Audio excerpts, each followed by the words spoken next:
আজকে আমি আপনাদের দেখাবো কি করে ইঞ্জিন অয়েল এবং অয়েল ফিল্টারটি চেঞ্জ করতে হয়। এটি হচ্ছে Yamalube optima prime 10W40 mineral engine oil. এটি এই ইঞ্জিনে দিতে হবে। এখানে ইয়ামালুপ সম্পর্কে কিছু বিস্তারিত দেওয়া রয়েছে, আপনারা পড়ে নিতে পারেন।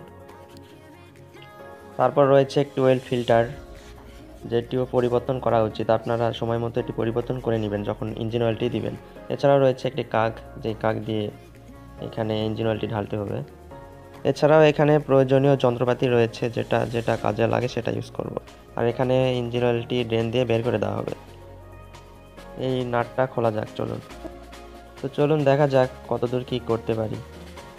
এই নাটটি খোলার জন্য এই গুটিটি নিয়েছি, এটা দিয়ে খুলছি।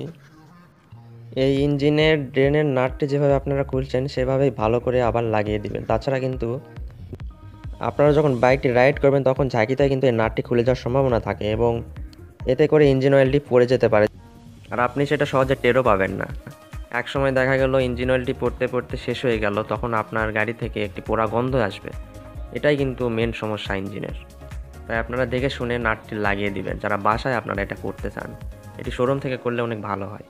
আমি শখ করে নিজের বাসায় এটি করছি, দেখি কেমন কি করতে পারি। তবে এই কাজটি নিজে করতে যাবেন না, এটা শোরুম থেকে করে নেবেন অথবা যে কোনো সার্ভিস সেন্টার থেকে করে নেবেন, কেননা তাদের কাজের মধ্যে অনেক তফাৎ থাকে আমাদের কাজের সাথে। তারা পেশাগত এই কাজটি করে, আর আমরা কিন্তু পেশাগত নই। তাই এই কাজটি সার্ভিস সেন্টার থেকেই করে নেবেন, কেননা তারা যত্ন সহকারে কাজটি করে থাকে। এবার ওয়েল ফিল্টারটির ক্যাপটি খোলা যাক। এই তো খুলে যাচ্ছে, আগের থেকে একটু ঢিল দেওয়া রয়েছিল, এর জন্য তাড়াতাড়ি খুলে গেল।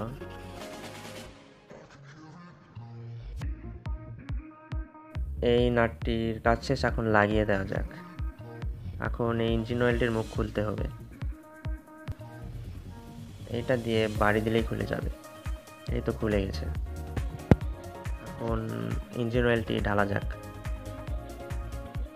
আস্তে আস্তে আপনারা ইঞ্জিন অয়েলটি ঢালবেন, কেননা পড়ে যাওয়ার সম্ভাবনা থাকে।